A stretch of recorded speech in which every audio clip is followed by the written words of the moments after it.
One of the most emotionally charged accusations ever made against the character of Yahweh is that he's a baby killer.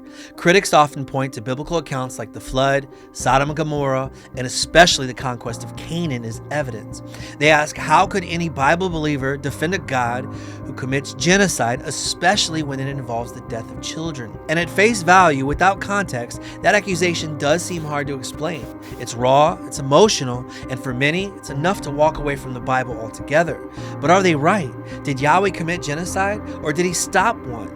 Was Yahweh the baby killer, or the savior from human baby killers? Well, this week we've decided to tackle this accusation, and while doing so, we'll be fair and respond with logic, history, legal reality, and practical common sense instead of taking the authoritative high ground. So join us as we unpack the complexities of Yahweh's judgment and what it reveals about his true character. Thank you for watching I Believe X. Hey guys, welcome to I Believe X. I'm your host, Craig Hunt, and today we are diving into one of the most controversial accusations ever made against the character and nature of Yahweh, the claim that he's a baby killer. Now, while many believers rightly take the moral high ground and say Yahweh is God, he can do what he wants, who are you to judge him? I want to take a different angle that's fair and doesn't depend on moral high ground as an excuse for common sense and logic. Instead of standing on moral authority alone, I'm going to walk you through a very practical response to this accusation. Because when you look at the historical, legal, practical, and spiritual realities surrounding this issue, it becomes clear that Yahweh's actions were not only logical, practical, and just, but were merciful. With that being said, here are the topics we'll be covering today: the historical norms of ancient warfare, the practical implications of assimilating enemy children, the consequences of abandoning those children, the hard reality of life under the Canaanite gods, the evidence of child sacrifice and bloodshed in Canaan,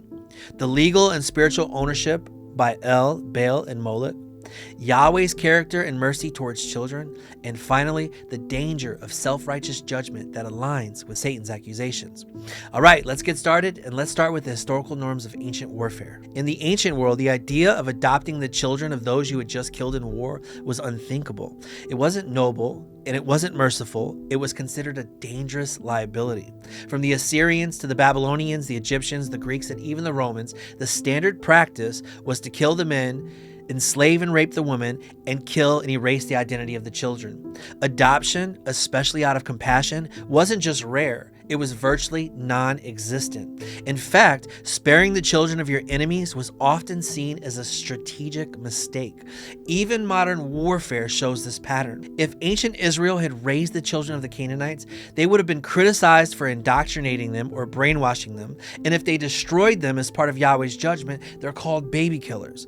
There's no win for Israel in the eyes of the critics who ignore the historical realities and only focus on surface-level emotional reactions. In spite of all of that, let's take a second to consider the alternative. What would have happened if Yahweh had instead instructed Israel to adopt these children? Would this have been possible? And what would have been the possible outcomes of the Israelites being forced to raise the children of their enemies?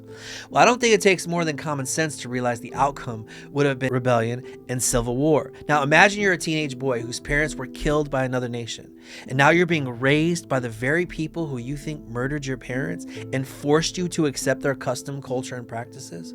Bitterness and hatred and revenge would surely be the fuel for a later rebellion stoked by the winds of El, Molech, and Baal, to say the least. Even if Yahweh had performed mass deliverances from Molech and Baal, whose spirits still legally resided in their hearts, you'd have a generation of ticking time bombs.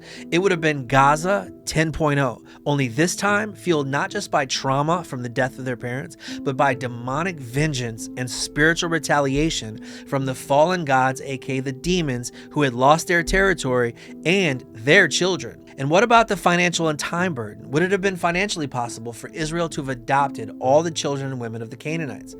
No, this wouldn't have been possible either. There would have been a societal breakdown. Now, the number of orphan children would have likely far exceeded the number of adults, and some estimates are in the millions of mouths to feed immediately. The logistics alone, the housing, the feeding, the disciplining, the teaching, would have crushed the society and definitely caused division between the kids of the families of Israel and the kids of the Canaanites. We've seen modern nations struggle to care for tens of thousands of refugees. Imagine absorbing millions of orphans and war widows many of whom are spiritually possessed and now angry and bitter. It would have been a collapse of Israel before it even began. Spiritually speaking, Israel barely kept the covenant as it was. Introducing thousands of potentially demonized children into their culture would have destabilized the nation, diluted their identity, and invited syncretism. Raising the Canaanite children would have meant incubating future revolts and future idolatry, exactly what Yahweh commanded them to eliminate. In fact, when Israel failed to fully drive out the Canaanites, we do see the fallout. Baal worship creeps back in, Israel sacrifices its own children to Molech, and Israel adopts the Canaanite culture and ends up judged themselves. So when modern critics accuse Yahweh of injustice, they ignore the practical implications. And let's be honest, where's the outrage over the Assyrians skinning people alive? Where are the documentaries about Rome crucifying entire villages or the Mongols wiping out entire bloodlines? The silence is deafening. We don't want justice. We just want to single out Yahweh as if his actions stand alone, when in fact, they're not only historically consistent, but spiritually justified in a way no other nation could ever claim. Okay, let's talk about another brutal reality that no one wants to talk about. If Israel had chosen to leave the women and children alive and abandon them in their own destroyed cities, or forcibly expelled them or relocated them, that wouldn't have been mercy. It would have been a death sentence disguised in compassion. In the ancient world, a defenseless group of women and children without husbands, warriors, walls, allies was a walking invitation for predators. Neighboring tribes or roving bands of raiders would have seen the abandoned population as easy prey. Rape, enslavement, and slaughter would have absolutely, without a question, have followed. Not because Israel killed them, because Israel didn't. Ironically, the critics who say, why didn't Israel just leave them alive, are really saying, why didn't Israel leave them to be raped, tortured, or enslaved by someone else? This wasn't a fairy tale situation. This was an ancient world ruled by demonic powers where any hesitation or half measure became an open door for evil to return sevenfold. Now, I say this to Yahweh's critics with all due respect, but if you haven't conducted an in-depth study on the child sacrifices performed in ancient Canaan, it's premature to pass judgment on Yahweh's actions. And believe me, the women of Canaan were not merely bystanders. They were actively participating in these horrific rituals, sacrificing their own children to deities like Molech and Baal. Archaeological evidence clearly supports this grim reality. For instance, excavations in Carthage have uncovered burial sites known as Tophets, containing the remains of thousands of infants. One such site revealed 20,000 urns filled with the cremated remains of infants and animals, indicating systematic child sacrifice. The presence of these sites, along with inscriptions dedicating the sacrifices to their deities, it underscores the widespread nature of this practice. In fact, such evidence challenges the notion of women's innocence in these societies, as they were integral to the continuation of these horrific rituals. Given this context, the fate of the next generation in Canaan was hopeless. They were born into a society steeped in demonic worship and destined for eternal destruction. And in light of this, their deaths can be seen as an act of divine mercy, sparing them from a life of inevitable ruin by escaping the judgment that comes from reaching the age of accountability in a wicked spiritual environment ruled by fallen gods known as demons, who operated through them and who even legally own them. But Yahweh is patient, deliberate, and honors the very spiritual authority he established. When he promised the land of Canaan to Abraham, he made it clear that the current inhabitants could not be removed until their sin had reached its full measure. That statement wasn't about human behavior. It was a legal declaration in the divine courtroom. For over 400 years, Yahweh restrained his judgment, allowing the people of Canaan opportunity after opportunity to repent. All the while, idolatry, bloodshed, and child sacrifice continued to escalate. This wasn't divine negligence. It was long-suffering and patience.